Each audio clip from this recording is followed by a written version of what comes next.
right, that everything was just ever so slightly askew? Do you have, to paraphrase Morpheus, a splinter in your mind?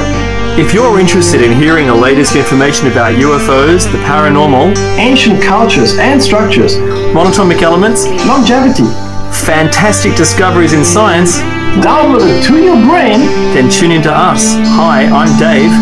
And I'm Mackie. And we are Shiny Side Out, Sundays 2 to 4 a.m. Eastern. See you then. Revolution Radio, freedomslips.com. You don't need to expect us. We're already here. The opinions expressed on this radio station, its programs, and its website by the hosts, guests, and call-in listeners or chatters are solely the opinions of the original source who expressed them. They do not necessarily represent the opinions of Revolution Radio and freedomslips.com, its staff, or affiliates. You're listening to Revolution Radio, freedomslips.com, 100% listener-supported radio, and now we return you to your host.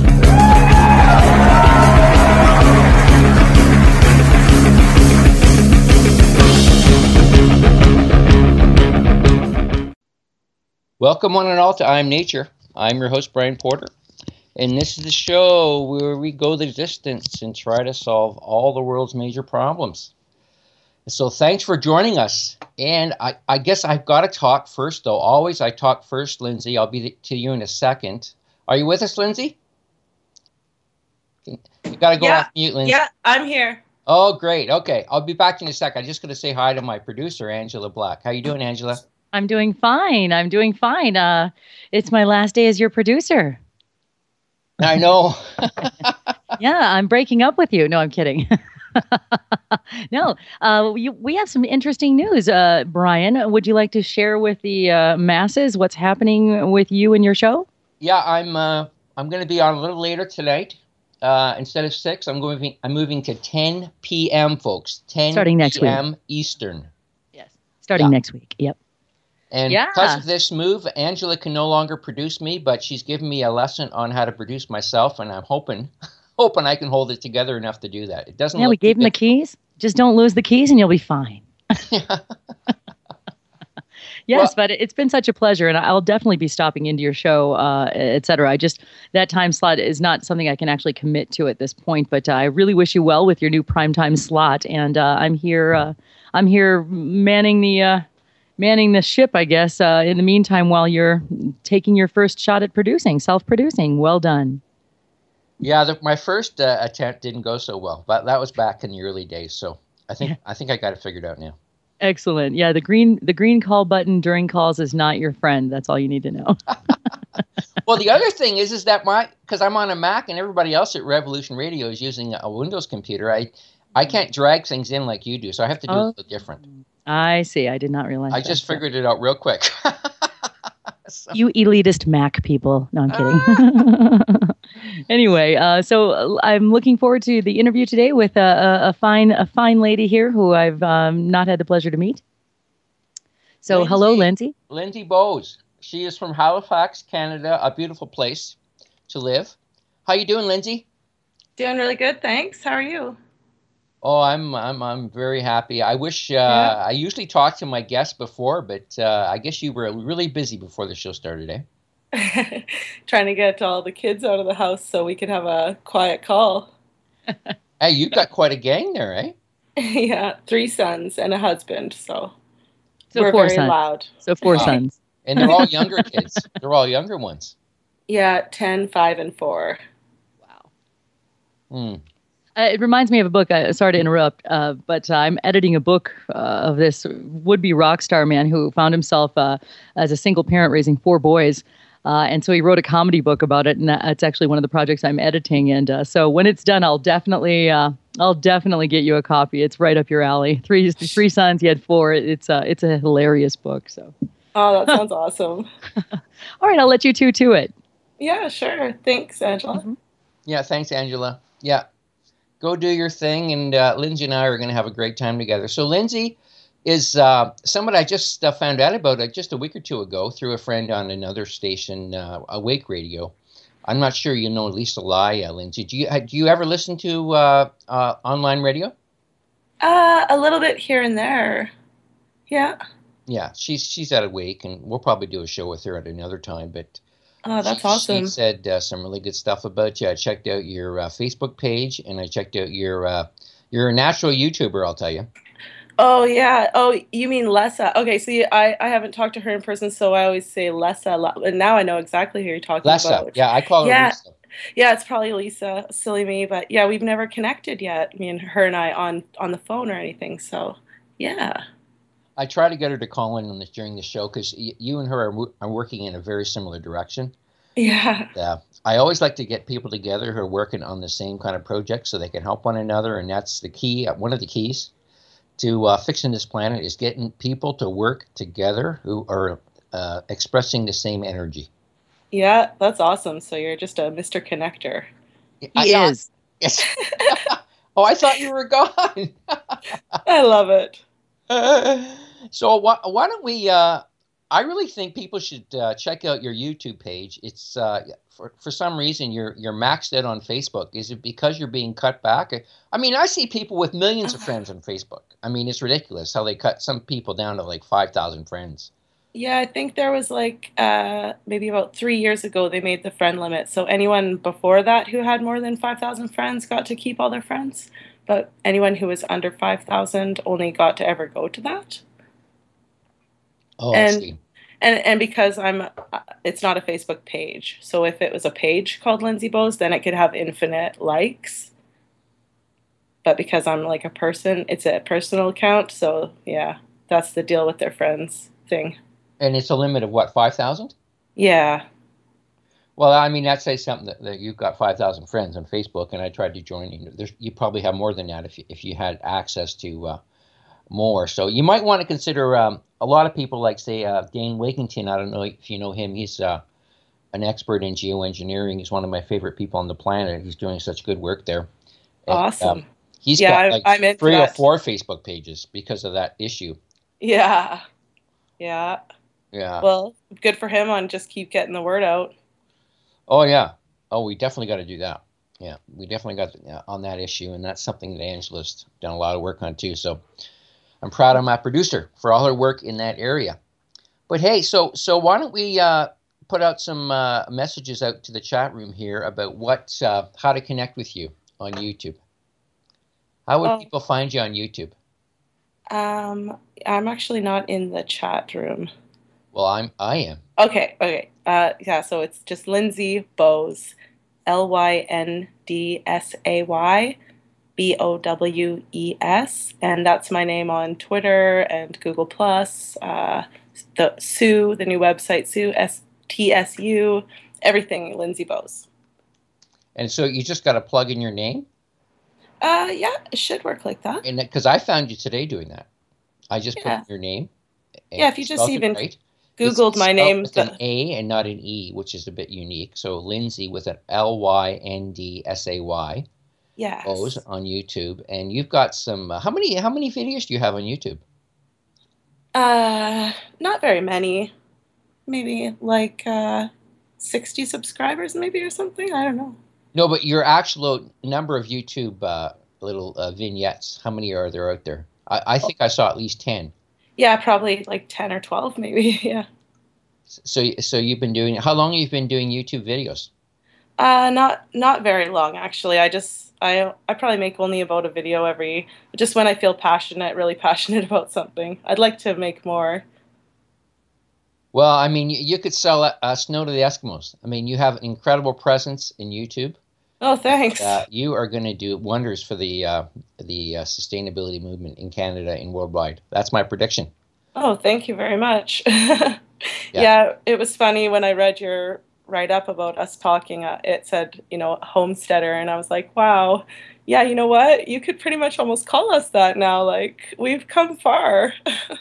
Well, why don't you tell them? I saw a little. I got a chance to watch a couple of your videos, and you were telling a story about how you once lived out west, Yeah. and then you moved. Well, just tell the story. I don't want to tell it for you. Oh, well, living in Edmonton, Alberta, big city, our little family, and we were on the drive, the money drive thing, right? So my husband and I play music, so we had like all sorts of, oh, we just need this instrument, and then we're gonna really rock, right?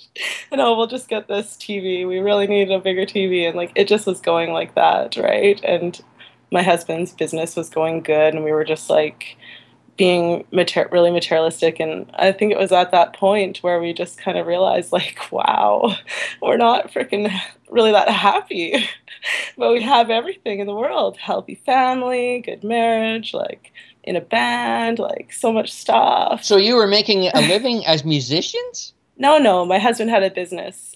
He does sheet metal. So, yeah. Oh, okay.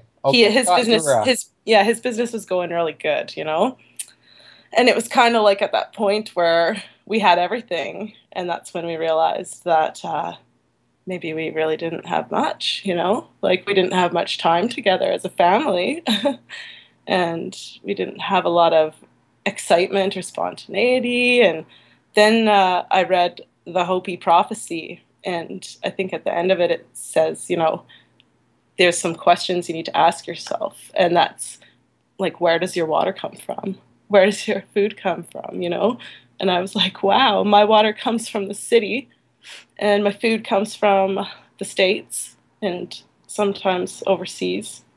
And I don't know, it really shook me up, and we were talking, and it was like, yeah, let's go in a different direction here. Let's try to find out how to get our own water and our own food. Like, let's really learn to survive, like, without help from the government and corporations.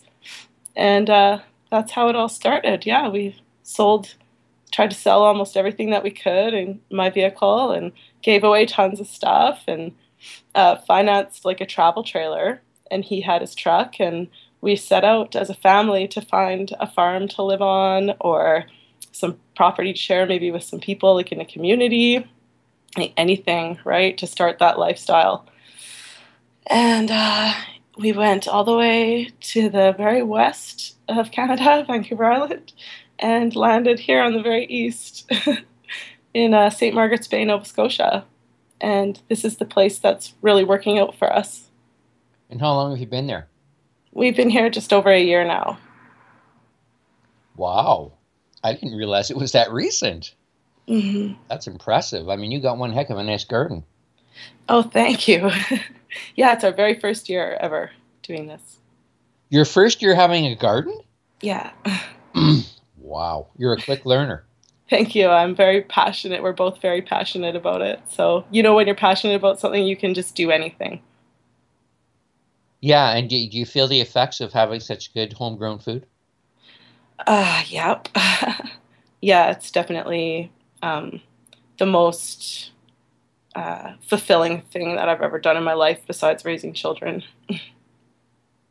Yeah, and you have what sort of source of water do you have there? Do you have like a well or what? Yeah, so our house and our garden at first was run off our well, but we ran out of water in August, and so we're renting right now, and our landlord is really nice. He's done so much for us. So this time he actually gave us a hose from the creek, which ran quite a ways, and a little tap, and so we're using the creek water now for the garden.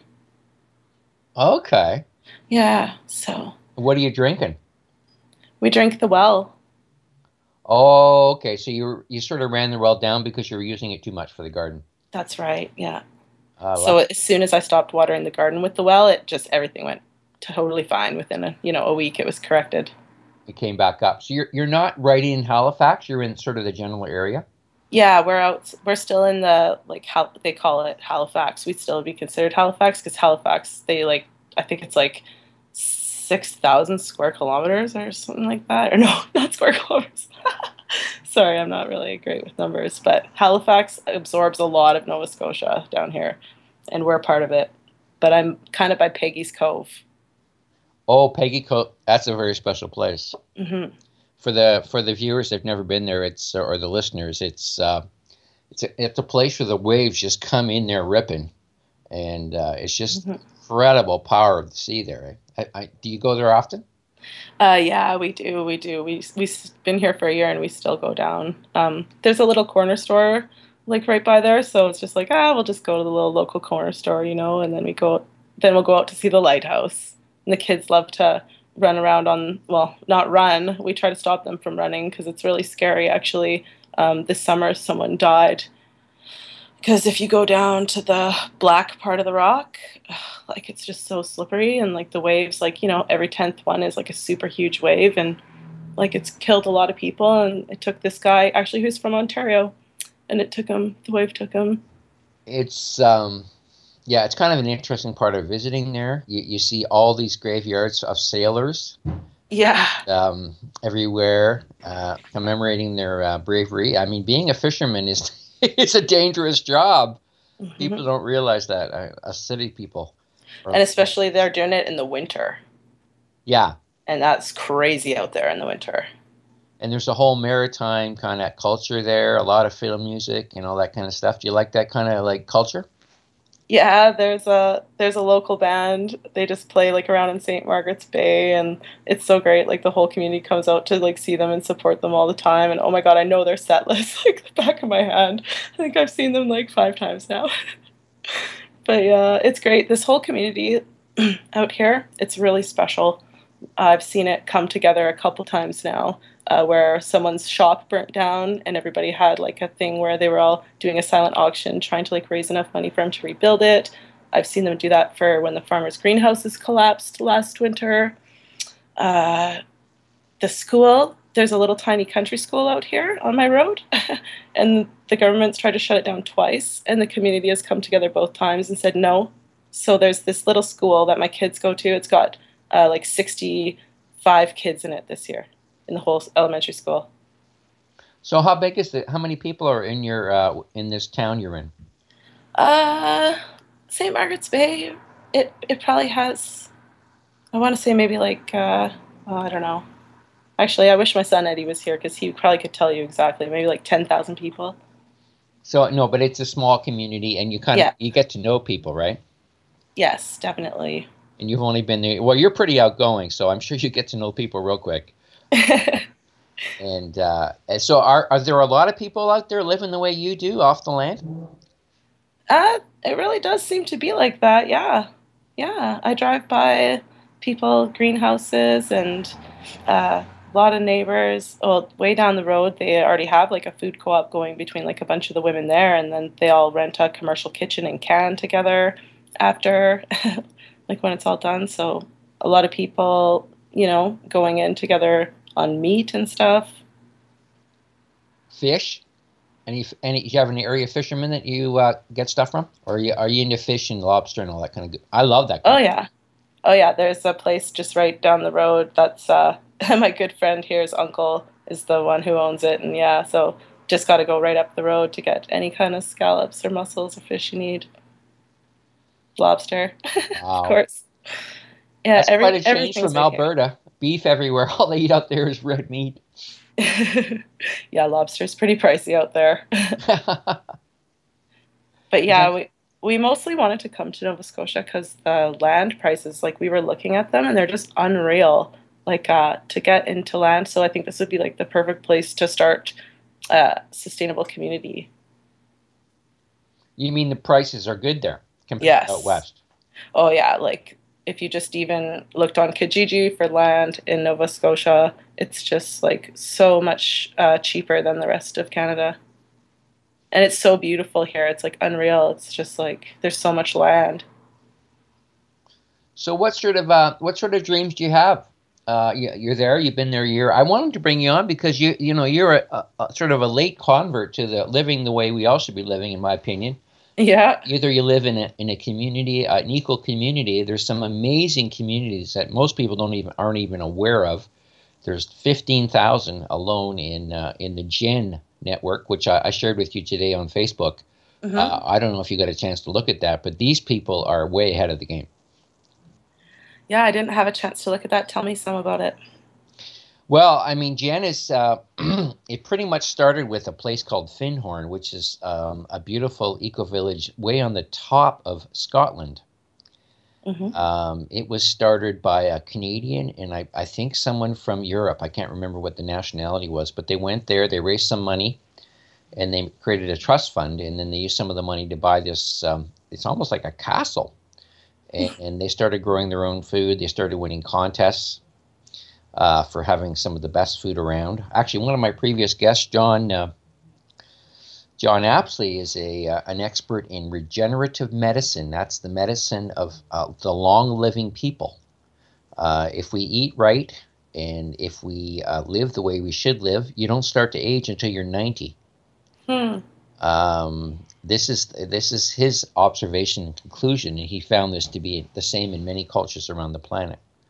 So, nice. And they started this incredible community, and then they started to branch out and connect to other communities all over the planet, and they created this great network called the Global Eco Village Network. And I've had the president on, Kasia Joubert, and I've had some other prominent members from the community, and they've done some just unbelievable work around the world.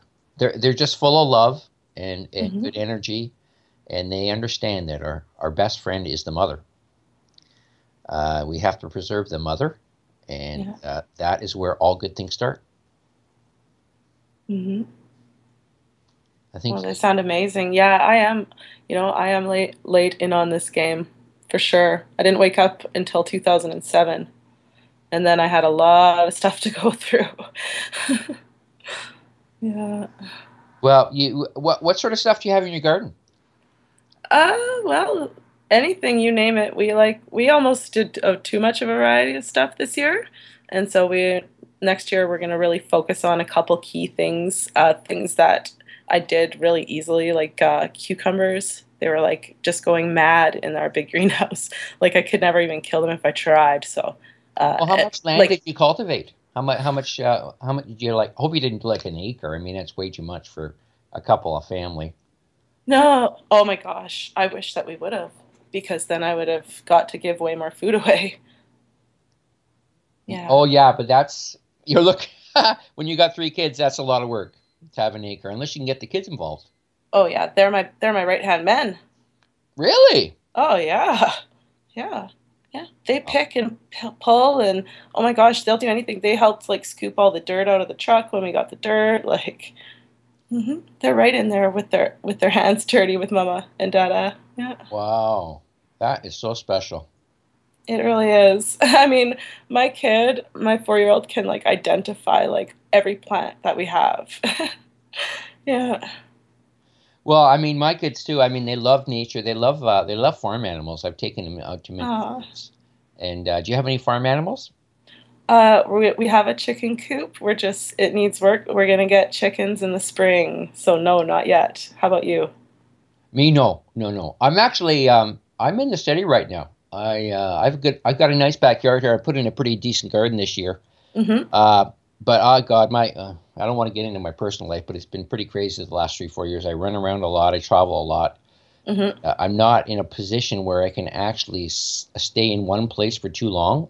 I'm kind of living in Ottawa and Toronto at the same time. It's absolutely nuts, but yeah, it's kind of part of my life, and it's called divorce. So yeah. I've been, it's been pretty stressful, but I managed to stay healthy because I do still eat as well as I can. Have you heard of a site called Find a Spring? No. No, eh? Okay, I'll share that with you. It's a site that covers all of North America, and for people, especially people that live in cities. Down in the U.S. and Canada, we all know how bad the water is. Cities, you've got all sorts of psychedelic medication in it, psychotropic medication. We've got chlorine, fluorine, fluoride, and who knows how many chemicals. I mean, I've seen as many as 100,000 chemicals in the water. I've seen reports to that much. So you definitely don't want to be drinking the city water. No. Setting yourself up for all sorts of problems. So Find a Spring is a great site because it shows all the springs that are free. The access to the water is free. You just got to bring your jugs or whatever way you want to pick it up. Mm-hmm. And you go to this site and you just put in your area and it'll show you all the springs and they're everywhere. That's rad. Yeah.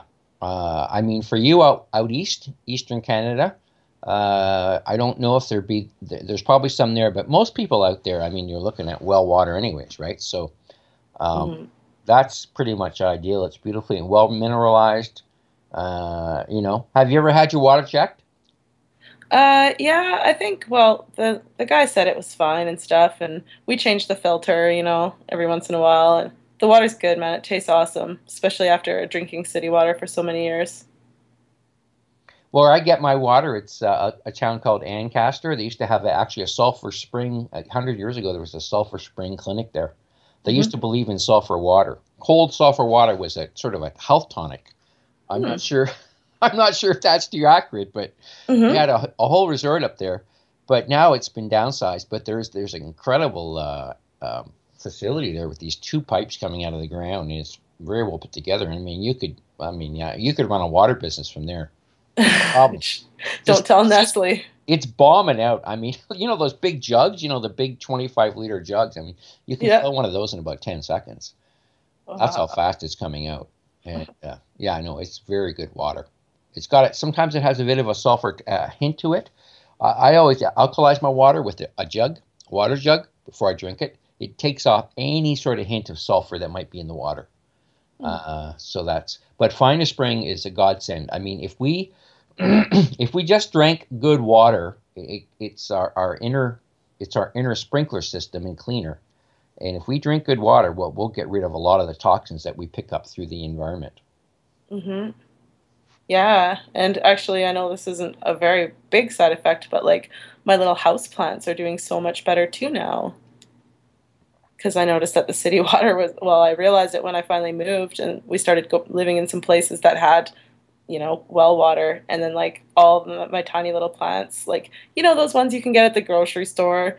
And the kids bring them home and it's like a little thing with flowers growing in soil. Like they would always die in Edmonton. And I was like, oh, like why am I killing all these flower plants, right? It's the chlorine. Yeah, we started traveling around and then they got me one from Sobeys or whatever. And it was just living. And then they got me another one and it's living too. And then spring came and it bloomed. And I was like, whoa, it's the water, I guess.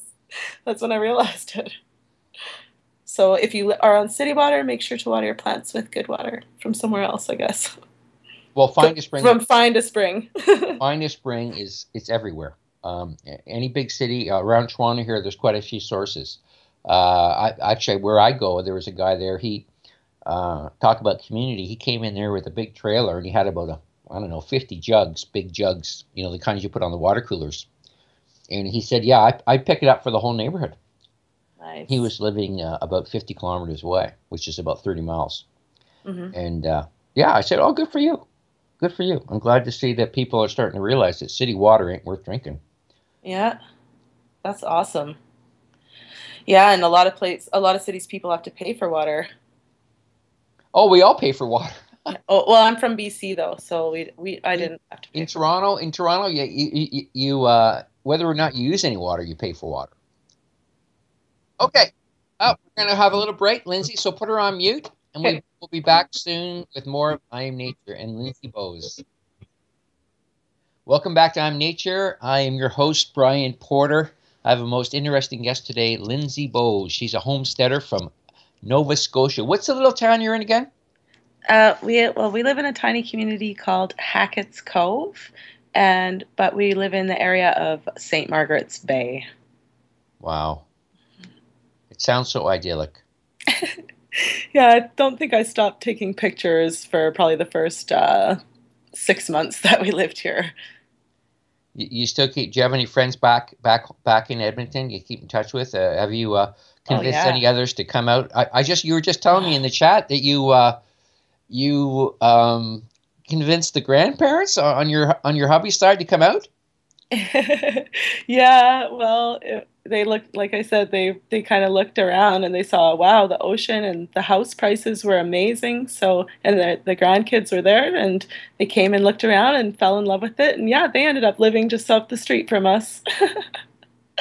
It's pretty cool. Found a house in the neighborhood. Yeah. Uh-huh. Yeah, we're neighbors. I mean, that is so nice. It's so nice to have the grandparents around when you have a young family.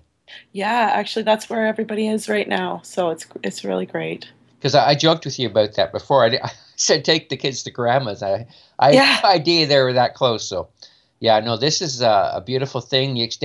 For me, the extended family is the natural family. Mm-hmm. and we've gotten away from this, and it's created all sorts of problems. It puts way too much stress on young families because you need help. It's so true. Actually, like the whole tribe used to raise children, and now it's just up to 2 people. Yeah.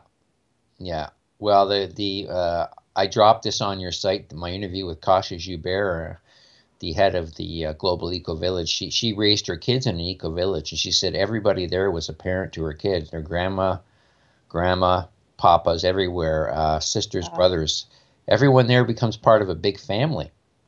It's just the ideal way, and I believe this is the way we used to live. Well, I know it's the way we used to live. I don't believe it. It's fact. And these people that have started these eco villages are they're recreating and actually creating some novel spirituality, novel culture. I believe that we're endlessly creative beings. What do you think? Yeah, I think we went through a real down humanity has for the last few thousand years. But I really believe that we're scraping the bottom now, and we're going back up, and we're going back with the old ways, but with our new ways, with our new finds and the evolutions that we have made in these dark years. And I see the past and the present like combining so beautifully for all these villages that are just using the clean technology and going back to the old roots, the old values. Yeah, I mean, it's kind of neat that it never really went away. It just sort of went into the background, and because of the mainstream media and people don't yet, although it's become much more popular, the alternative media. I was shocked. I mean, here I am, Mr. Green, doing all this research for many years, and I had no idea this network even existed. They don't have money to go on mainstream Reddit to plug their way of living. And so unless you dig, you don't know they're there. I don't think you knew about them until I showed you the link today, did you? No. And you're a back to earth kind of person. So no, they're really amazing. You don't have to have an eco village to become a part of the Global Eco Village Network. You could join. I'm not joining. I haven't joined because I'm just on my own here. But you could join and put yourself down as a homesteader. And, you connect to an incredible resource. I know you're so busy with a garden and 3 young kids and being a stay-at-home parent. I mean this is the way we got to do things again, folks. 2 people working with a young family, forget it. Yeah, it's tough. They've made it so. Did you try that? Did you do that in Edmonton? 2 parents working with the kids young and daycare and all that nonsense? Oh yeah, I've been down that road. Oh, you did, eh? Yeah, I used to work and raise kids. Yeah. I mean, you're just exhausted. You can't appreciate your children when you're that busy. Yeah, it was. Oh man, I remember with my oldest son Eddie, like, get home from work. It's 5:30. Go home, cook him dinner, give him his bath. Wow, there we go. It's bedtime. Like, that's not nice. That's not nice. But we're forced into this, like, because you can't get social assistance if your kid's over 3. So moms can't stay at home with their kids as long as they want to. At all. If there's not another income, and then now, you know how it is. You need 2 incomes. Oh my God, the prices. Like, 1 income just can't do it unless you you have to downsize and get everything's so low, so cheap. Yeah, I know they've created this. There's all sorts of statistics on the price of housing. Compare the price of housing increase to the income increase. It's like 10 to 1 for housing over the last 20, 30 years, and 2 to 1 for income. So they created this scenario whereby you have to have both parents working. And create the need for all these other supports. And I mean, some people are lucky and have grandparents nearby, but the whole extended family has broken down as well. A lot of people have moved. My family, I mean, they live all over the planet. I hardly ever see my sister. She lives down in the U.S., in Florida. I mean, that's quite a hop. So, I mean, it's just, the whole way we've done things, we've sort of destroyed the family, and For sure. it's all hurting our children. It's hurting the family. The divorce rate's off the roof because of it. So we really have to get back to living the way you're living. That's one of the reasons I wanted to bring you on the show, is to show that people, there are options. There are solutions. In the U.S. and Canada, you can make a move. I'm so impressed that you moved so far to find paradise. I mean, that takes guts. Well, and I can't say that we didn't have help along the way too, right? So we were lucky that we had like support for us making these crazy decisions and stuff, like, and that my husband has a good trade. Like that's another thing that like helped us, right? Because he can work anywhere in Canada. So, I mean, we did like I'm saying that it was probably a little bit easier for us than maybe for some people to get up and get out there, right? But if Nova Scotia, like we found a place, like it's the rent here is like really low. Like we're only paying like $600 a month, $650 or something to stay in this house, and the ocean is our backyard. So we found a place that was like that we could like live like easily. Was your ideal to find a place to buy like a lot of land and maybe build a house? What was that your ideal scenario? Yes, like we're at first we were just trying to even just like land on a farm or like get some experience like doing some farming, like help some people, and get to trade. Like we get to stay on your land for like us like working for you or whatever. But it like did not work out. Like people, maybe they looked at us like, oh my God, like we cannot have these people. Like they're not even going to work hard. Look at them, city folk or something. Or maybe they've just been let down too many times. Maybe they didn't want to take on people with 3 kids. Like it could have been a lot of reasons why we kept getting rejected. Or maybe it was because we were supposed to be here. I don't know. But we stopped the trying to join someone else's farm thing, and then now we're focusing on like starting our own, right? So which the first part is getting land, which we're just having setbacks with because we've got to save up this down payment, right? So it's taking a while, but that's why my husband built the greenhouses here. So we're not on very much property, but we have a 12 by 12 greenhouse and then a 30 by 12 greenhouse, and then gardens outside all around too, and wild blueberries, raspberries, blackberries, huckleberries, chokeberries, like 10 crabapple trees, so the land, like here, we're fine here till we get the piece of land of our dreams. Wow, it sounds like you've done a lot. I mean, in a year, that's a very impressive. So your husband must be a hell of a good builder. Yeah, and the community, like the guys helped him. Both the neighbor dudes helped him too. So, and his dad came and helped one day and stuff. So, actually, the little greenhouse was built for free, actually completely free. Except our one friend did buy us the poly, but he gave it as a gift. So the little tiny greenhouse was made from scraps, like wood scraps we found around the property. And someone gave us, what's it called, PVC pipe or something, the little plastic plumbing pipe. Yeah. And he made the frame out of that. So. Oh, it's great for framing. Yeah, you just use the fittings to put it together when you want to make a corner or go on an angle. Yeah, it's great. It's a great construction material. Mm-hmm. So yeah, it's kind of like ramshackle, but I love it, and it's right out front. And still, I see people like they'll just drive by, and then people always look at it because it's just, I don't know, it's cool. It's like this cool little barn-looking greenhouse right there, just packed with pepper plants and tomato plants, and there's huge squash plants and pumpkin plants taking over my whole front yard. And who says that? I don't know why I thought vegetables didn't have flowers or something like this, but like my vegetables are beautiful. And like my arugula went to seed, and it's like these little white flowers just blowing all around in the wind everywhere, and the squash, like all the flowers, the tomato flowers, the pepper flowers, like they're so pretty. And I didn't even consider it before. I didn't even know.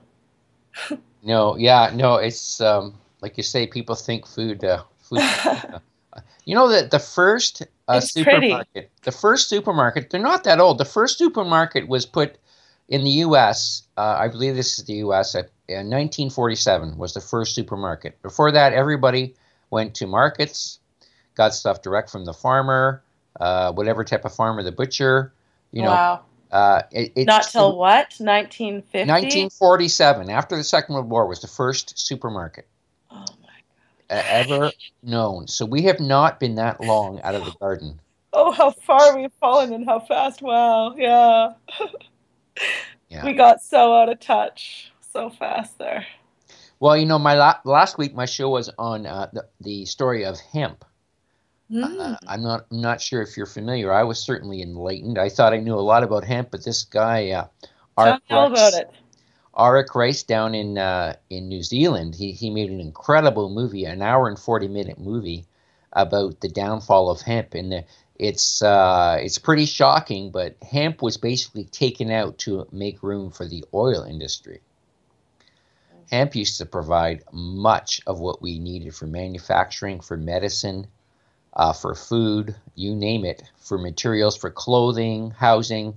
This industry was thriving all over the planet. Then the oil industry came along. People like the Rockefellers and the Mellon family and these families, they came along and said, oh, well, no, we want to convert the planet to oil because we own all this oil and we want to create an oil-based economy. And so they had to find a way to get rid of hemp, and then they created all these crazy notions about how it was bad for us. They turn you into a drug addict. They slowly but surely put all these hemp farmers out of business. And it's created in a very short time, like you say, less than 100 years. It's basically almost killed the planet with the amount of chemicals that have been. But they've taken the oil derivatives to make fertilizer from. Yeah. You name it. I mean, it's just been a journey in the opposite direction, away from the mother, away from everything that is good about this place and good for us. And the Dow Chemical family. All these people, they all started with the oil industry. Mm-hmm. So it was a fascinating. I can share it with you on we'll have to find a way to communicate together, because I don't think you're a big Skype person, but maybe this Sioux network you have. I really I was quite taken aback. You were talking about it in one of your videos. Talk to the listener about this new social network that pays you to post on it. That's really cool. Oh, okay. Well, it started in October, and I was one of the first few, definitely the first 10,000 people to jump on board, because I thought it would be pretty cool, to do. October of what year? Last year, so 2014. All right. And so, a lot of people didn't know if it was going to turn out to be real or not, or if they actually did pay you or whatever. But I just started posting on there about as much as I post on Facebook. And it doesn't pay you that much money. It's only if people share your stuff and all this stuff, right? But whatever. I was making $1 a day or something. But what I liked about it was, so you just have your bank account on Tsu, tsu.co. And so your bank account, you can transfer it to other people. So I was thinking, holy man, this is this could have potential. You can move money through this social network. You can. So I might only make $1 a day or sometimes 15 cents or whatever. But if I have $5 and then, look at all your Facebook friends, and say you needed something horrible happen and you needed some money, everybody can transfer you their money. And then now you can cash your check with Sue. And then they'll send you your check, right? And it might take a month to get to you, but something would be coming, So this is Sue points or whatever that are converted to cash. Yeah, it's they call it money. It's money. It's all from the advertisers. So it just shows you your bank says $1.60 or whatever, and every day it'll go up a little bit if you post. So you get a bank account. Yeah. And they pay you through PayPal if you live outside of North America, I think. Wow, I remember hearing about it. I never took it seriously because you hear about so many scams on the internet. I just said, oh, yeah, win $1 million here, you get all these silly emails from people. Oh, you've won $10 million. You never even entered the contest. It's kind of it's a scam. Oh, we put your email in and you won, and oh my! But Sue, this is what I thought about Sue. But you find it's actually for real. Yeah, so it is for real. So we started off pooling all our money together for this awesome woman activist gardener like mother. Her name's Rainbow, and she was in BC, and she was like, I want to start a community garden. So she started to get stuff for it, and then we're like, okay, let's get to $100 on Sue, because that's the minimum amount you need to in order to get your check is $100. So we got her up to $100.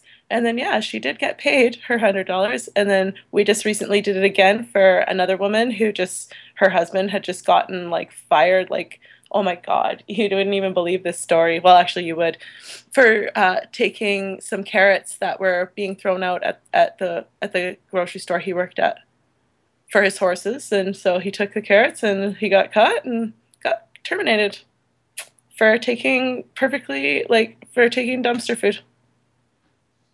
Oh, you're kidding. No, and ever since I wrote about it, I've heard like people coming up and saying more and more, yeah, this happened to me too, or this is, I work at, Starbucks, and we throw out like this much food and this much coffee, and this is only allowed to sit there for this many amount of minutes, and the dumpsters are locked. If you get caught taking anything, that's it, you're fired. Like story after story of grocery stores, and we all know like restaurants, like everywhere is doing it. They're throwing out good food, and they're locking you away from it. They don't want you taking it because they purposely will contaminate it. They'll like break eggs. New. Yeah, they'll destroy the food. They purposely pour things all over it in the dumpster so that if someone even wanted to try to dumpster dive, they can't even, because there's like broken eggs, and like. One of the places just had a compactor, and they would throw out pallets of food and just right into the compactor. Just, yeah. Like, we don't need more farmers. We need to just stop the ridiculousness. Do you know, this is something I discovered. It's sometimes, being on Facebook's a pain, I find, but you get so many ridiculous posts. But this, sometimes you learn things that you weren't aware of. Mm-hmm. One day this guy posted this this article about the extent to which we pollute the oceans through the use of shipping. Mm-hmm. There's 90,000, believe it or not, 90,000 ships at any one time on the oceans moving product around. I mean, I do a fair bit of driving because of my crazy life with living in two cities 300 miles apart. Mm-hmm. So I'm on the road a lot, on the highway, and I can't believe it. It seems like half the vehicles on the road are trucks. And so we've got this ridiculous system where everything we use now is basically grown or made in other countries and shipped here. And this is all, to the benefit of the oil and gas companies and the shipping companies. Yes. And but these ships, they run on the worst, the most dirty fuel imaginable. This tar sand stuff, they all talk about how they don't have to refine this stuff. They can run ships on this stuff. They have these incredible huge engines, and they can run on anything. They're putting out acid rain directly into the water. These ships pollute 250 times more, according to this article, okay, mm-hmm. than all the cars, all the buses, trucks, all the industry on land. So we can clean up everything on land, folks, and you can get your electric car and what you not. Until we stop this ridiculous notion that we have to build everything and make everything and grow everything in another country and ship it to this country and vice versa, which is what we're doing, nothing's going to change. Everything's got to be local. We got to decentralize everything. Oh, yeah. Mm-hmm. Oh, yeah. You're a big fan of decentralization, too. Huge, because I think that's the key. That's the solving it. How do you change the whole world? Well, everyone changes their tiny little space. That's it. I saw one of your videos, I was very impressed. You were talking about if everybody grew something and they really got good at it, and then we could trade all these commodities.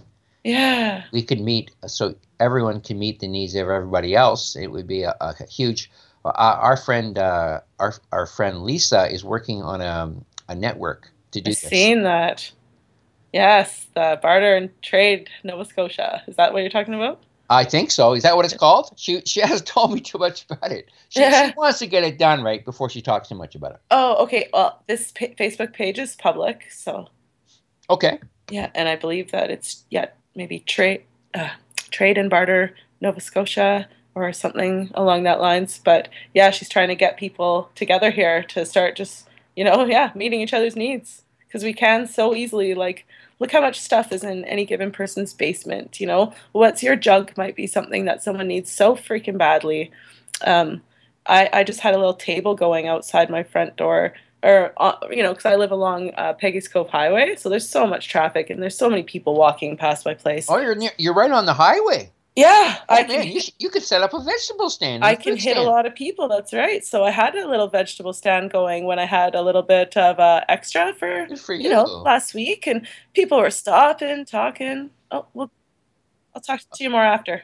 Yeah, okay, great. We're up on another break, folks. We'll be back with more of I'm Nature and Lyndsay Bowes after the break. Welcome back to I'm Nature. I'm your host, Brian Porter. I have Lyndsay Bowes with me today, a homesteader from eastern part of Canada, a beautiful part of our country. I must admit, I've been out there for a few years, but I always love going out there. But hey, folks, it's time for me to talk about the importance of supporting freedomslips.com, Revolution Radio Studios A and B, one of the top places on the planet for internet radio alternative information on every topic you can imagine, from psychic abilities to spirituality, and a whole range of hosts. I believe there's now around 80 hosts doing shows live all week long. I think it's about 36 hours of live content every day. It's a lot of work, folks. Most of the work here is, pretty much all the work here is done on a voluntary basis. We need about $2,500 a month to cover our basic expenses. And because of you, our great listener, we always, or almost always, hit our quota of fundraising. And I really encourage you to go to the site, go to the donate button. I'm a big fan of the archives. For $5 a month, you can pick up shows that you missed. It's a great way to support yourself and your knowledge system and the radio station. So please support freedomslips.com, Revolution Radio, the best place, in my opinion, to listen to alternative radio on the planet. So, Lyndsay, I'm back to you now. Had you heard of Revolution Radio? Be honest with me now, because I before I was a host, I hadn't either. Had you heard of Revolution Radio before you came on as a guest? Yeah, I think so. I've heard of a lot of them. Really, eh? I'm sure impressed. I've seen. Impressed. Yeah, I've seen them around. I was a big fan of AJ, Alex Jones, but I never ventured much beyond him. And I'll tell you, this station has people better than Alex Jones. It's got some amazing people on top of the political events of the planet. Alex has some interesting commentary, and I think he's on the money, but he doesn't really offer too much in the way of solutions. That's right. That's what we specialize in at Revolution Radio, and especially on my show, because we're natural beings, and we have to create everything natural. Everything natural, everything, the way we eat, the way we do politics, the way we do economics, the way we structure our cities, everything has to be natural. And that's how we're going to get back to the promised land. Well, freedom is natural, right? Animals don't enslave other animals. Plants don't enslave other plants. The water does not enslave, the land. Like, they're all free. Yeah, I don't think we need authority of anything. I think we just need to get back to the land, back to living the way we used to live. Everyone, you want to do something, you get the crew together, the tribe together, say, hey, I want to do this. I want to build a bridge, or I want to create an orchard. I want to build a greenhouse. Who wants to help me? So you don't need any heavy duty authority figures to run the human race. I mean, we're a pack animal. We're meant to be close, caring, supportive. As I said earlier, my friend John Apsley, he confirmed all of my views, which at that point were really more theoretical. He said, no, Brian, he says, everything you're saying is completely accurate. You eat the right food, you drink good water, you live in a caring, loving society, you are going to live. You're going to be healthy. You're not going to start to break down at all until you're 90 years old. And the average lifespan of a human being should be 120 years, cancer-free, disease-free. It's very, very rare in natural societies to get anything like cancer. This is all modern, created, industrialized society, military-industrial complex, all this nonsense that has been created over the last, well, the military's been around a long time, but the sophisticated technology they're using in the military now is really toxic for the planet and for our species. Yeah, and it's definitely something to consider along this journey that we're all on of, we're removing ourselves from the grid, we're removing ourselves from the corporations. A lot of people are removing themselves from their driver's licenses and all this stuff, right? But at some point, we're going to have to deal with what are we going to do with all these weapons and these things that are everywhere. With geoengineering. I mean, what are we going to do? We can have everything right on the land, good water, and you're still going to get dumped on. So we do have to find a strategy for that. That's right. Yeah. But for now, I mean, it's all about informing people. So, and everyone's doing a great job at that. All the activists are just nonstop informing people of all the issues. And they're passionate, the things they're passionate about, getting the word out there, doing flyer drops, YouTube videos, like radio shows. I mean, people are talking. And Facebook is a great way to spread information, I found, because a lot of people are friends with like their family and their old friends from high school. So once those people start posting truths that, their truths, the things they care about, whether it be animals, human rights, like the planet, like politics, whatever, but you're getting the truth to these people that may only see the TV or the news, right? So you can, like, I don't want to use the word infect like a bad way, but it is almost, you're infecting people with the truth, whether they like to or not, because they're scrolling down their Facebook wanting to see some pictures of dinner or maybe a family photo, and then it's like, bam, truth bomb right there. Yeah, I must admit, I load a lot of stuff on Facebook. Mm-hmm. And I think I shock people because they have no idea how bad things are. And you're giving solutions. Lately, I've been really on the Pope's case. I mean, what a hypocrite. What an absolute and complete hypocrite. The institution has done more to destroy this planet, enslave it, destroy natural everything, and he's out there talking about trying to save the planet. I mean, as if anyone believes this guy. I mean, what's your opinion on the Pope? Oh, man. Remember I said I wasn't going to swear? No comment. Well, you don't have to swear about it, but what do you listen, think that there's any sincerity in this guy? I mean, they're basically a bunch of pedophiles.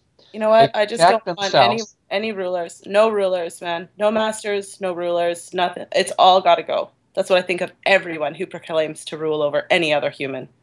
You got to go. We're all capable of making our own bloody decisions, people. We don't need a boss. It's time for it to end. Completely agree.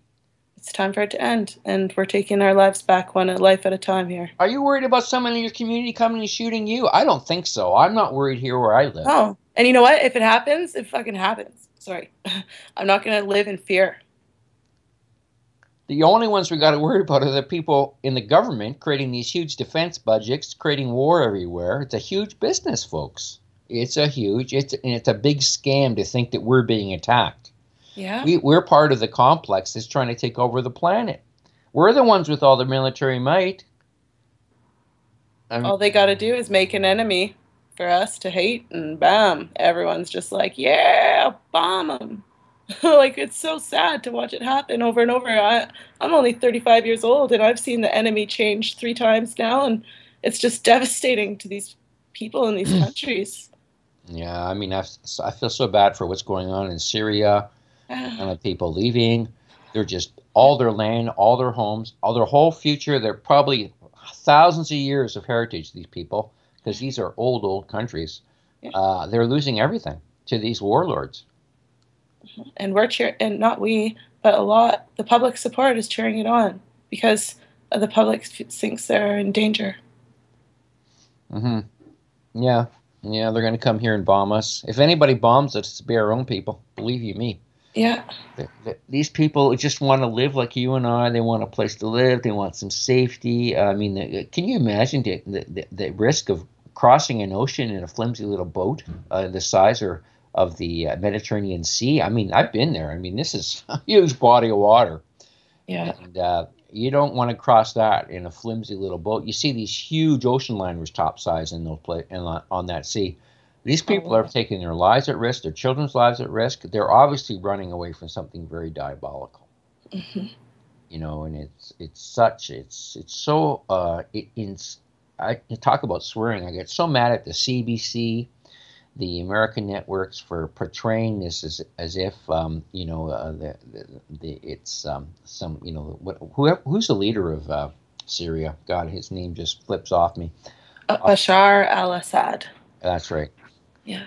Yeah. I mean, he's not a bad guy. I mean, it's the same with the leader of Libya there, Muammar Gaddafi. I recently found out that he wrote a book called The Green Book. His dream was to grow enough food to feed all of Africa. He was concerned about Africa and the number of people starving there. This was a good guy. Yeah. He'd give newlywed couples $50,000 for a wedding present. Mm-hmm.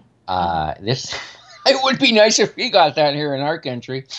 Yeah, they're the enemy, right? Yeah. I mean, it's just I know it's so plain to see for certain people. They can receive the information, and all of a sudden, a lot of things in life start to finally make sense. When you get the truth, and then other people, the truth, like it can't sink in yet for some reason. Well, the thing is that the way I see it is that it's going to be the people like you and me and a lot of my guests on my show who have already set up eco-villages or homesteading or just growing their own, going solo. I mean, you don't even have to become part of a community. I think there's many advantages to being that way, but you can just go solo. I mean, who knows how many people have gone solo? There's no record of that, right? That's right. Most of them don't want to be known. They're the preppers. They're the ones that are saying, hey, I want to get out of here. Me alone. So there's probably hundreds of thousands of these people that we don't even know are out there. They're doing their own thing, creating their own energy, growing most of their own food, maybe trading a bit with other people on the slide. But good for them. I mean, I've tried to connect with these people on Facebook and encourage them to network, but they don't trust anybody anymore. They've been screwed over too many times with the system, and they say, hey, I'm enough for this. I want to get away from the human race. Yeah. And, I'm sure we've all been there because it is a very predatory system that we live in right now. But I think we have to, I prefer to network. There's two options for me. Generally, there's the eco-village, and there's, you've been doing some interesting work in creating cooperative growing systems and stuff. Maybe you could share about some of that with the listener. Well, we're just starting. So, like I said, it was our very first year growing, and we happened to land in a really great community where to our left is a neighbor who also first year growing a big garden. And then to our right is a couple, so two neighbors, who are also, it was their first year of doing like a bigger garden, right? They dabbled before. And so between our three homes, and then, like I said, Brendan's parents living just up the road, there's been like a lot of like food sharing and stuff happening, like canning. A canning night just happened a couple nights ago with the guys. Think about this new age tell me stuff. how that went. That sounds pretty cool. It was amazing. I've never heard of a canning night with guys involved. They just kicked butt. Like I watched the kids, and they were in that kitchen for hours. Like just the biggest bag of beets from the farmer's market you ever seen. Because this one farmer, I guess he got hit with a bit of frost and was getting rid of unloading all his beets. So Josh got it for a super good deal and brought the bag over. And he and Brendan just filled up just tons of jars with pickled beets and then split it halfway. What's the recipe? Just vinegar, water, and sugar and cloves. That's it. Just pretty simple, folks. Super simple. And they cooked the beets first for a little bit just to tender them up a bit, so that we could eat them sooner. Yeah. And we've been going in together on meat. So we already have our Thanksgiving turkey. It's like a 25-pounder free-range turkey. We went in on pork. We went in on chicken together. So we're not only supporting local, but we're getting real food, with no antibiotics and all this weird stuff. So you're buying food, like you get better deals by buying it with your neighbors. Is that how it works? Yeah, because the more, it's just like anything, like any farmers or whatever, the more that you buy, the better deal you get. So, right. And it's a person. You're not going to Safeway, to the deli and getting, you can't haggle with that dude. How far away are you going to get your meat? Or do they come to you? Yeah, the first time it came to us, and then the second time the neighbor picked it up because he was just right down there anyways. So Nice. hmm Nice. So how many people do you know well in your community now? And you've only been there a year, folks, but I'm just curious. oh man, like probably the most neighbors I've ever known in my life. Like in the city, no one really talks to each other very much. And then I was In more Halifax, you closed mean? when we lived in Edmonton. Sorry, it just seemed I was more closed off. I mean, if I was living in Edmonton right now, I guess guarantee you I would be doing the exact same thing. I'd have a garden in my backyard, and I'd try to be trading food, encouraging with my neighbors, giving away food to my neighbors. Um, the next step is we're going to set up like a some kind of a booth type cabinet, something that could be water sealed or whatever, as like a take what you need, give leave what you don't need kind of exchange thing, like a little library. I'm going to put on my front yard that faces the highway there. Oh, you're kidding. So Yeah, it's like going to be basically like a barter on the fly system. just any no like a totally free thing, like leave say you've got a book you're done reading, you have no use for it, put your book in there. Oh, you see a book's in there, you've never read it, grab it. Like almost a library, I guess, with anything. There could be anything in it when you open up the doors. Have you heard of the Free Cycle network? I think I have. Yeah, tell me more about it though. Okay, yeah, it's pretty cool. It's when I lived in Ottawa, it was very active there. Basically, it's a movement to get people not to buy new stuff, but to recycle used stuff. And it could be newly used, but and you set up this network. There are many examples. The one in Ottawa is quite sophisticated, actually. You can get anything through this network. You can get cars, you can get washing machines, you can get appliances, you can get clothing. I went to this one woman once to grab some stuff. She had a whole. She was like a centralized collection person. She believed in it so much. So she had a whole garage full of stuff. I mean, I could have walked out of there with like 10 times more than I really needed if I wanted to. She just said, "Oh, do you want to take this? Do you want to take this?" What a beautiful soul. And Oh my yeah, goodness. and the way it works is this: is that you register on the network, and basically you're supposed to offer to give something away first. Okay, that's just fine. How much junk does anyone have lying around their house they want to get rid of? Yeah. And so you put stuff out. Oh, I want to get rid of this stuff. I got a new TV through it. For my kid's video game was driving me nuts. He wanted to always be on the TV. So I said, I need another TV. And I said, oh, I'm going to use this network. And I got a TV within a week. A little TV, a monitor. Right. So you put stuff out, and then people will contact you. It's the responsibility of the person who wants the stuff to pick it up, right? So you don't have to go anywhere. But then if you want stuff, you have to go to their house. I got bikes through it. But yeah, there's all sorts of templates out there. Yours will work too. I'm just saying that there might be something in Halifax because they're pretty much across North America now. It's called for sure. Cycle. Free cycle. Free Cycle. Yeah. Yeah. That is cool. We should exchange emails too. Yes. Because I got all sorts of stuff that you may not know about because I've been on this stuff for a little while longer than you have. So we're all about sharing and open source, right? Yeah. Yeah, I just gave you my email there. Awesome. Okay. Yeah, you've told me a couple great things tonight, so thanks. Well, I'm so happy that you're doing so. The children are the future, right? Mm-hmm. And you are being such an incredible role model for your children. It's just unbelievable. I'm so impressed because your kids are going to grow up loving nature. I think we talked a bit about it, tri-energetics, loving nature, loving source, and loving each other. This is the way we're supposed to live. This is the way we're designed to live.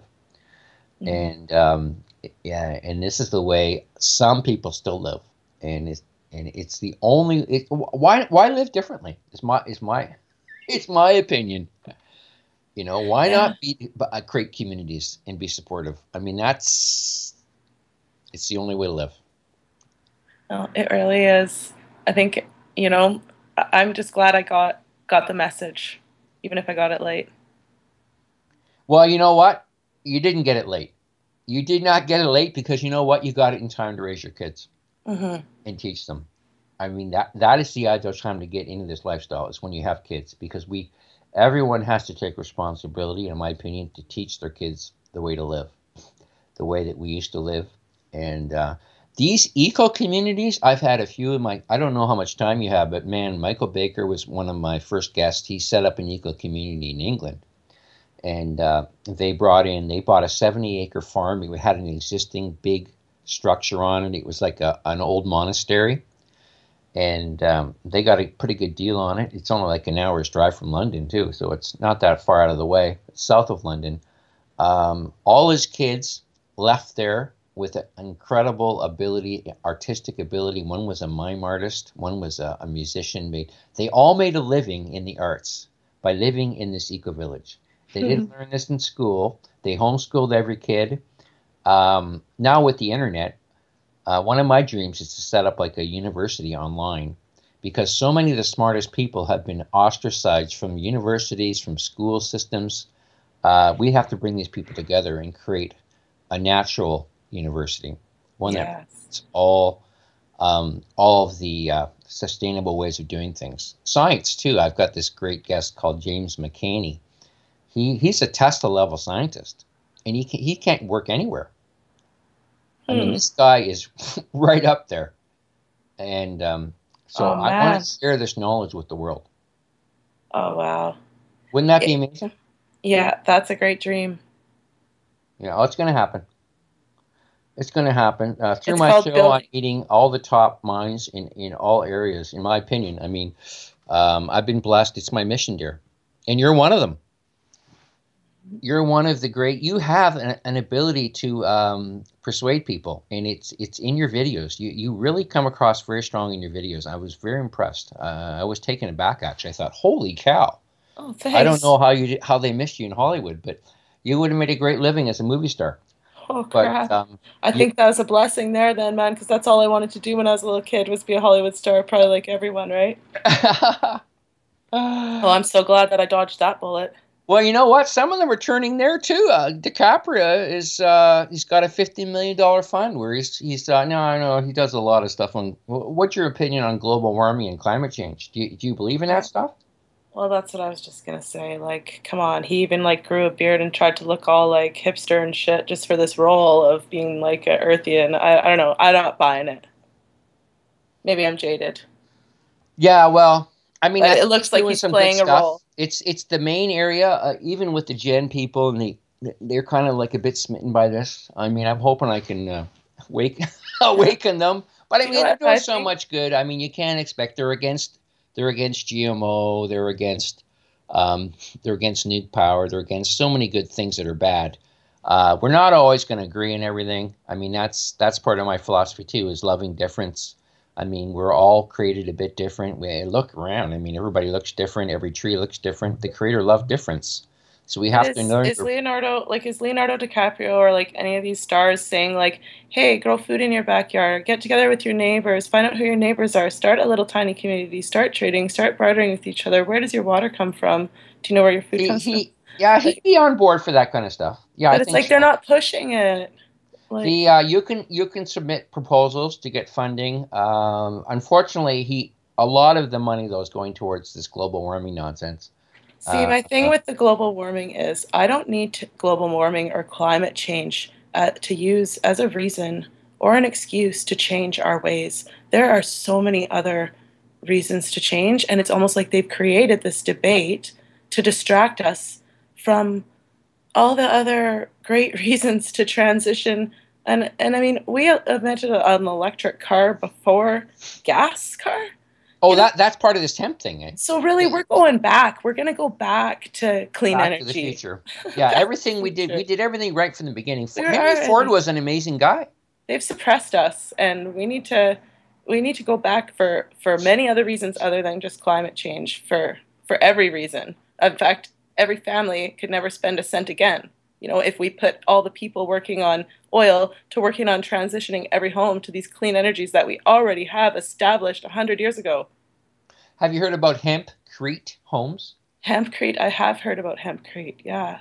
Yeah, I was chatting with, I'm trying to get this guy on. Him and his wife they get this, they went through 3 different levels of government in LA, Los Angeles, to build a hempcrete home. I mean, this guy's patient. But they built the model hempcrete home. These homes are amazing. They naturally cool, they naturally heat, they filter the air in your home. So this is one of the solutions, folks. Hempcrete, amazing material, very easy to make, very hard to get approved though in cities. I'm not sure if it would be. What are the laws out there? Are you under a lot of jurisdictional like limitations on building code and what? Are you aware of this stuff?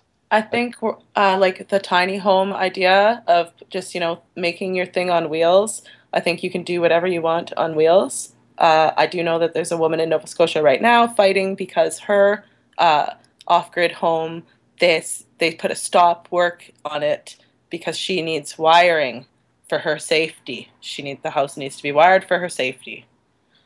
Because she needs come on, to wire in a smoke alarm. I mean, the Amish go in and rip out the wires in the homes. We don't need wiring. If you don't want to have wiring, let people live without wiring. I mean, give me a break. I know it's for her safety though, right? It's always for our safety. Everything we have ever given up is always for our safety or the safety of the children.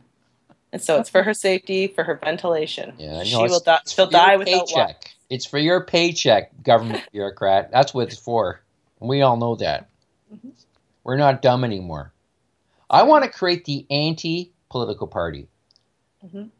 Yeah. All the non-voters need to get together on something. That's for sure. Well, what we need to do is this. This is another one of my ideas for the future.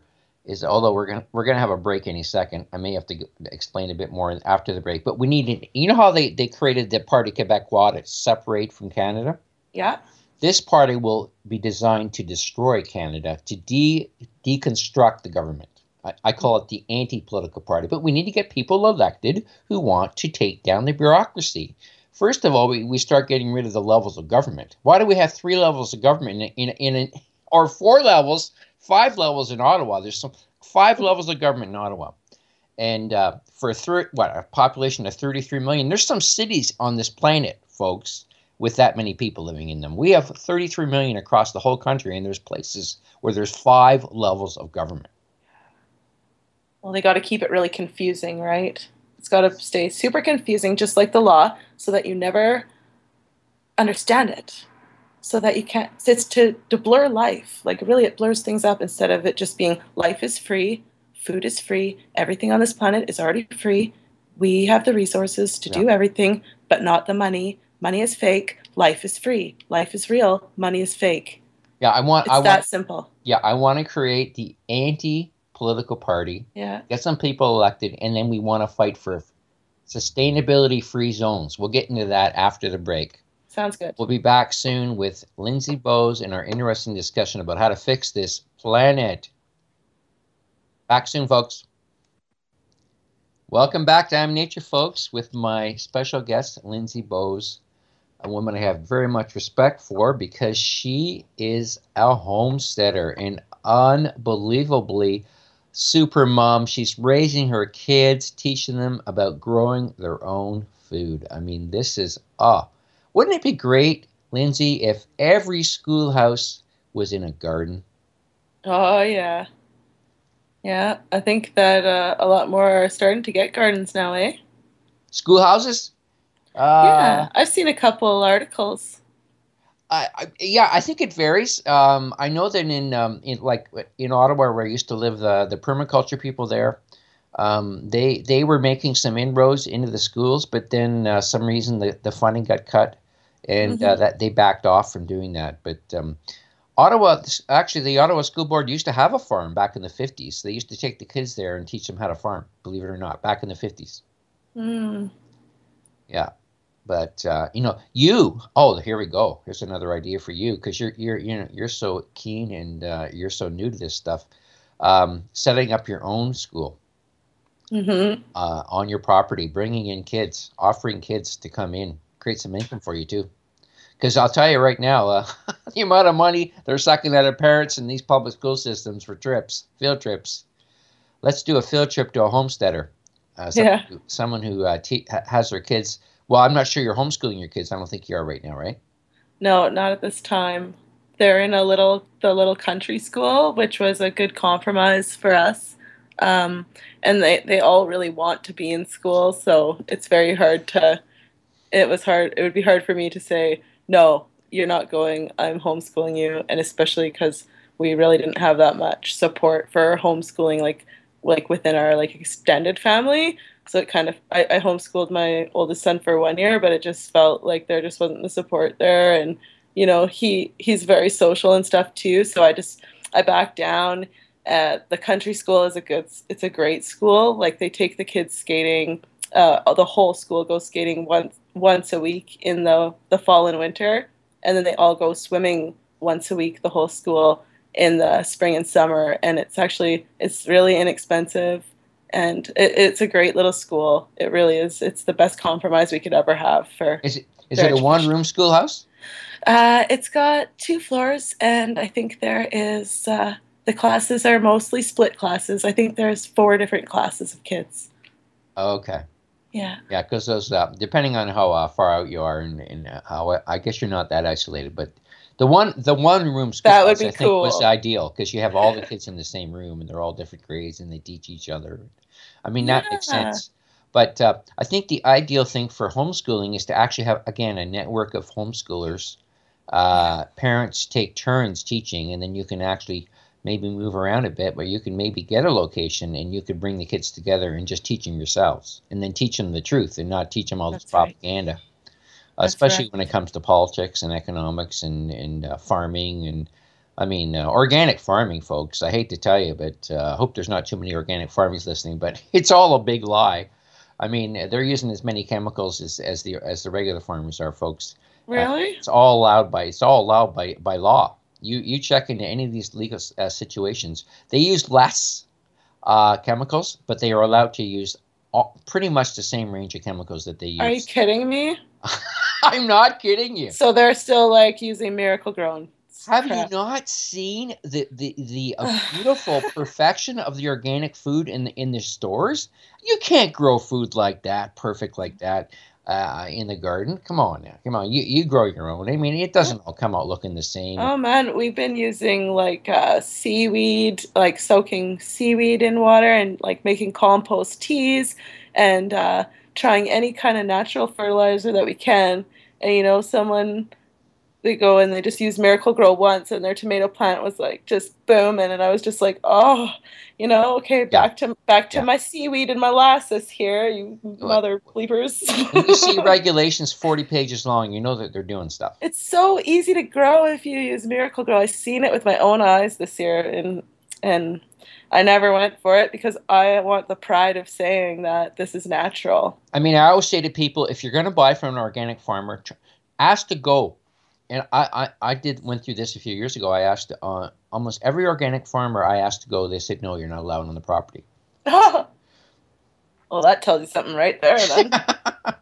Wow. Oh, no. I think they'd have it on public display. And I mean, the regulations are public, people. U.S. and Canada, organic farming regulations, look it up.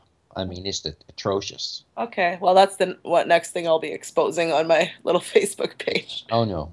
No, I'll send you my little essay called I Am Nature. I laid all the planet killers. One of them is false organics. Okay, perfect. It's one of the great lies. Not to say that all organic farmers are bad people, but you know there are some good ones. The ones you want to go for are the ones that are growing like you are, probably 40, 50 different things. They know about complementary planting. They grow things that grow well together. They bring in the bugs to kill one another. You know, the flowers, they integrate flowers. I'm no master gardener, but I understand that these are the things that keep lessen the need for anything that's unnatural.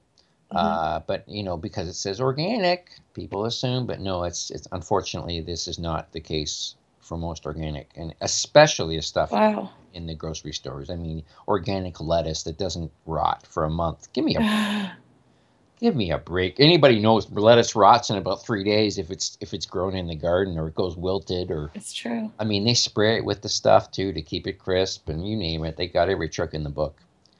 And, wow, that's a wake-up call. Yeah. But you don't have to worry about that because you got greenhouses. I'm so impressed. Are you going to grow food year-round? Say yes. Yes, we're trying. We're going to try. Fantastic. Well, you're going to try. That's the first step. Trying is all it takes. When you try, you learn. Well, I found out that I already messed up a little bit because you're supposed to plant your seeds for your winter garden in the middle of August. And you haven't done that yet? I know. I thought that you'd plant them like in the fall, but apparently they need to start like in, the middle or end of August. You need to put your seeds in so that the plant can establish itself properly before it's going to go dormant in January and February. So, but what we did do, so we came up with another plan, and I have some huge gardens of like beets, turnips, and parsnips in the front that still kind of needed to be thinned. So we pulled all of the roots, chopped off the tops, and like have replanted them like with their little tops sticking out in these garden beds that are coming up now, space in them in the big greenhouse, and they look like they've taken root. They're not wilting or anything. So yeah, and I've got a whole bunch of carrots that I need to thin too. So I'm going to try the same thing with the carrots too, because they're very established. So I've been told by master gardeners that beets are incredible. You can basically grow beets in the dark. I mean, you don't even need light. This is stuff you can do if you don't have a greenhouse. And the greens will grow. You eat the greens, and you just keep eating the greens. It'll just and they won't die. Mm-hmm. They're absolutely amazing plants. Yeah, well, that's how I actually got the idea, because our friend, our neighbor, was saying, well, he got like this sweet looking it was a beet, but it looked more like a root he had from the farmer's market in the spring, and he was like, I'm just going to plant this and see what happens. And it ended up making like the hugest beet ever. So now I'm trying it and going to be trying it, for the winter. So maybe they'll be ready in a few months, and yeah. Beautiful. And how are you going to heat your greenhouse? Well, hubby's working on that. He's the construction man, so and he works in ventilation, so I trust it's going to be perfect. But we have a little wood stove, so I think he's going to build, he said, like a dog house or something for it, and pipe the heat in, and then have it coming back out and going into the thing. I don't know. He's going to have the air circulating through. There'll be pictures and stuff when it's all going down. Wow. On my Facebook, I'll be documenting it all as usual. I mean, to grow there, I had a guest on, Robin Goss. I sent him your contact information. Unfortunately, he's a bit under the weather. I was try to get him on with you because he's in Newfoundland. He wants to build an eco-village, and he wants to prove that you can grow any kind of food from anywhere on the planet in Newfoundland in the wintertime without any extraneous heat sources. Mm-hmm. I mean, that's pretty impressive. I mean, off the grid in Newfoundland. Yeah. What, he's going to use compost to heat it maybe, or? Yeah, that's one of the main sources. Yeah. Okay. Cool. Compost heat, very deep.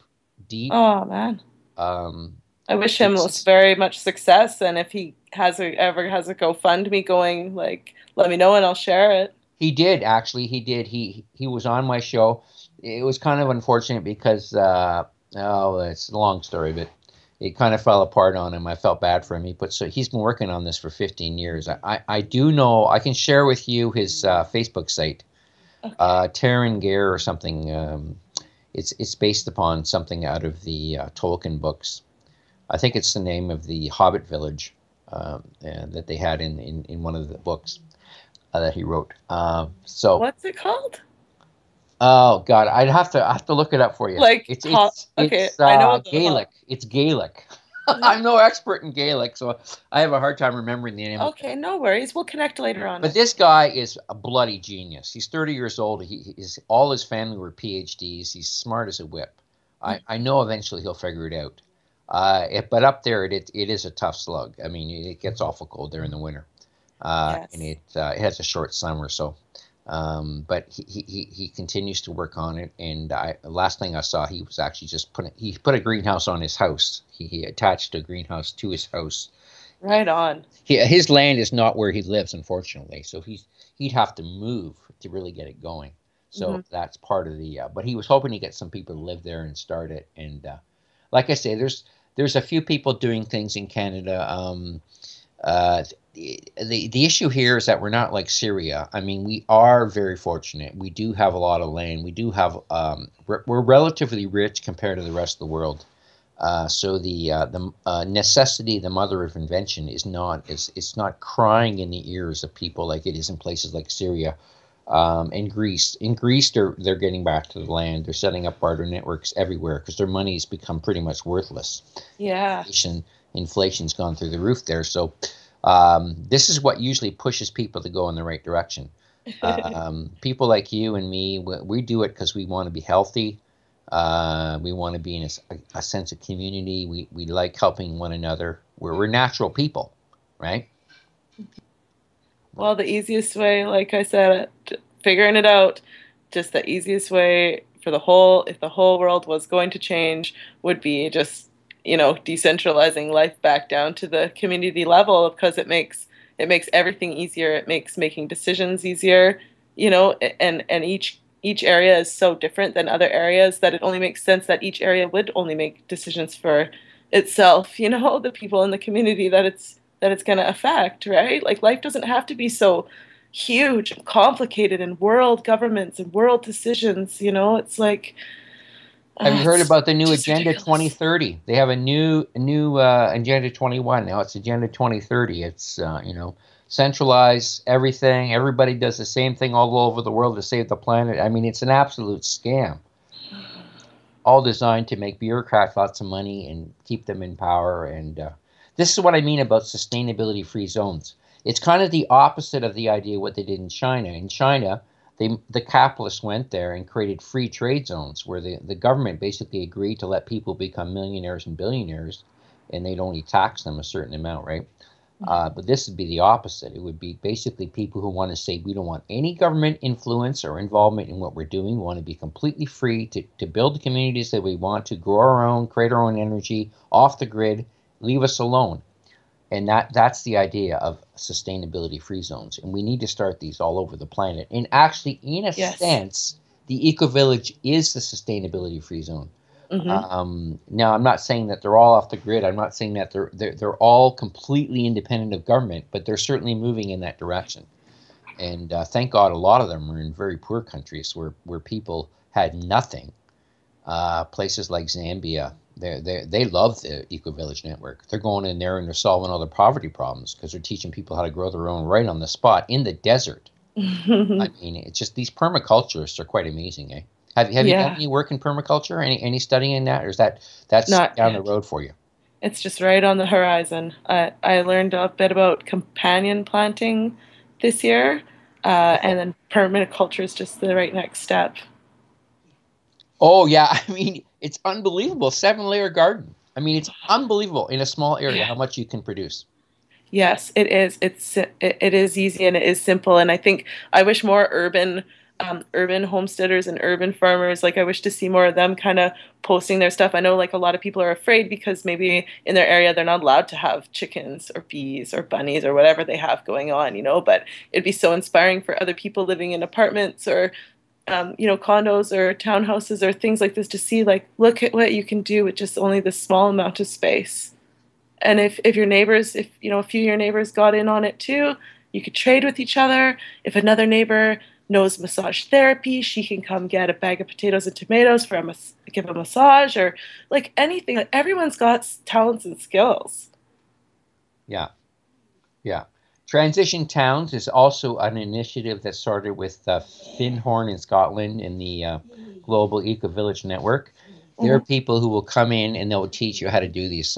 They have labor warehouses where you share labor, you share everything, and their focus is on city livers because they obviously don't have as easy access to land. They're big promoters of community gardens as well. And it's becoming very popular in places like Ottawa, the community garden. I'm not sure how many. There's probably 30 or 40 of them now. That's awesome. I think Toronto. I've noticed here since I moved here, where I spent about half my time here, that Toronto is way behind Ottawa in terms of its understanding of the importance of growing your own. This guy Robin Goss says that he could feed Toronto with 10 kilometer, 10 by 2 kilometer greenhouse area. He could feed the whole city of Toronto because he knows how to grow, and he knows how to grow a lot. Like, you can grow potatoes in 20-foot high boxes. So in one box, which is what, 2 by 2, you can grow enough potatoes to feed, like, I don't know, 100 people, 200 people in like 2. And this is what you can do in these deep greenhouses. This is the kind of stuff we can, like, there is no shortage of space, folks. I get so mad at the Green movement when they say they want to kill everyone, depopulate, because there's too many people on the planet. It's such a lie. Yeah, I get really irked about that as well. It's because we've been forced into cities because clean, free energy is not revealed to us. And people don't want to be crammed into cities. No one likes living in a house with too many roommates. And it's a recipe for disaster. If we all had a well and an energy source and land we could access without having to pay all this freaking money, and then the property taxes, people would be so spread out. Yeah, and we can live in harmony with nature. We had 100 million native people living in North America. There were no issues with the ecology there. They lived in harmony with the. We can live right in the forest, folks. And you can still have your internet because we're in 2015 and we can do that. Of course we can. You can live off grid out in the woods and then still get to, look at the world's greatest encyclopedia, the internet, and find out anything you need to know about the plant you just found. Or, there's no reason we can't all be living like that except for the corporations, the government, the banksters' greed. Yes, with an online university such as the one I want to create. That's right. And there are many, let's face it, it's already kind of there in a way because there's so many good places to go for information on the internet. I mean, a lot of open source everything. Yeah. Open source life, everything in life, every bit of knowledge, open source it all. Yeah, exactly. So we can close all the schools. People want, maybe it makes some sense to have a few areas of specialization, a few universities, but nowhere near as many as we have. And again, these people can study from home. They can coordinate with Google Plus and all these things. Live video streaming. You can do 30 people on one screen now on Google Plus. So you don't need to be sitting in a meeting somewhere. Everything can be done local. That's right. And this is what we have to realize is that let's start using our technology to our benefit. And these technologies can be run very cheaply. Green everything. My friend James McCanney. This is the modern day Tesla. He's got this wing wheel generator. It can create, one of these wheels can replace a nuclear power plant, one or two, and they're good for 100 years before you have to replace the bearings in the systems. So they're incredibly resilient and tough, and all they run off is wind. I mean, they're 100 times more efficient than the ones we got in Ontario, which cost us $7 billion and create almost no power. I mean, they were designed to rip us off. Yeah. Again, created by the big corporations. And we're subsidizing them. We have to pay $500,000 a year to run them. They're producing nothing but debt for the province. And this is how places like Spain and all over Europe, this is one of the reasons there is so much debt, because they tried to go green, but they used corporate technology designed to make them broke. Mm-hmm. I mean, it's just, there's so many scams. I mean, that's why local is it. I mean, local, you can so easily create enough energy to make a community work. My friend James has a 12 meter size, a very small one, but he says, look, create enough energy for 10 houses, a small community, a good sized farm, your street, this is what we could have. And again, off the grid, it's all out there. Yeah, it is. It's all right there for the taking. Yeah. We just got to get together and make it happen. Okay, Lyndsay, I hear the break coming in, so thanks so much for coming on. Yeah, thanks for having me. Inspiration to many, I can tell you that. Keep putting out the great YouTube videos, and we'll continue to work together. Yeah, look forward to talking to you again. Okay. Love you. Take care. Aw, big hugs. Love you too. Okay. Later. Take care. Thanks all for joining us on I Am Nature.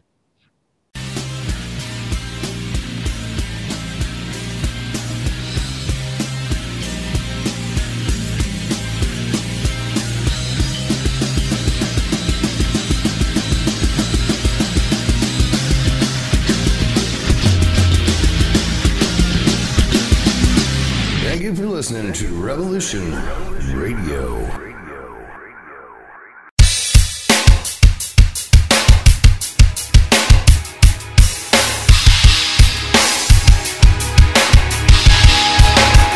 Enter into a world unseen on Raven Star's Witching Hour. You will encounter eclectic topics from the realm of spirit brought into our matrix of truth. With your host, the Solaris Blue Raven. Solaris will bring you an array of unique guests covering topics from ghostly spirits to amazing anomalies, covert technology, UFOs, and shadowy global events. And that's right here, Revolution Radio, freedomslips.com, Saturdays, midnight till 2 a.m. Eastern Time. Revolution Radio, where information never sleeps. Let the magic rise.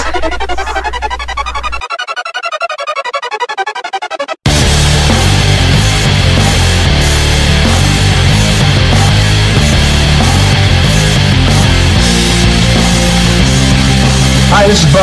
And this is Rocco. And the Bo and Rocco Show is here to offer insight into legal and lawful remedies. Our goal is to remain free and help others remain free in an ever-increasing police-like state. With the help of our guests, we try to answer questions such as what went wrong and what can we do about it. So tune into Revolution Radio at www.freedomslips.com Wednesday nights, 10 to 12 p.m. Eastern Standard Time to listen to the Bo and Rocco Show. You don't need to expect us. We're already here. Revolution Radio. Every Tuesday evening on Revolution Radio at freedomslips.com, we present our goddess spiritual warrior, Kathy Bilski. I command. I call to the architect of the universe's divine creators and ask for permission to quantum leap the world in all life forms on all planes and dimensions, seen and unseen, connected with planet Earth, to let us go beyond our known potential into the greatest unknown golden age the universes and worlds and all planets have ever experienced. Kathy teaches the spiritual truth so that you may create a better life and be able to make positive changes for yourself and for the planet. She helps us remember that we are not powerless, but very creative spiritual beings having an Earth experience. Time to quantum leap into the age of divine enlightenment and let Kathy provide you with the tools of knowledge you need to awaken spiritually. That's the Quantum Leap Show. Let Light Unite every Tuesday at 10 p.m. Eastern on Revolution Radio, Studio B.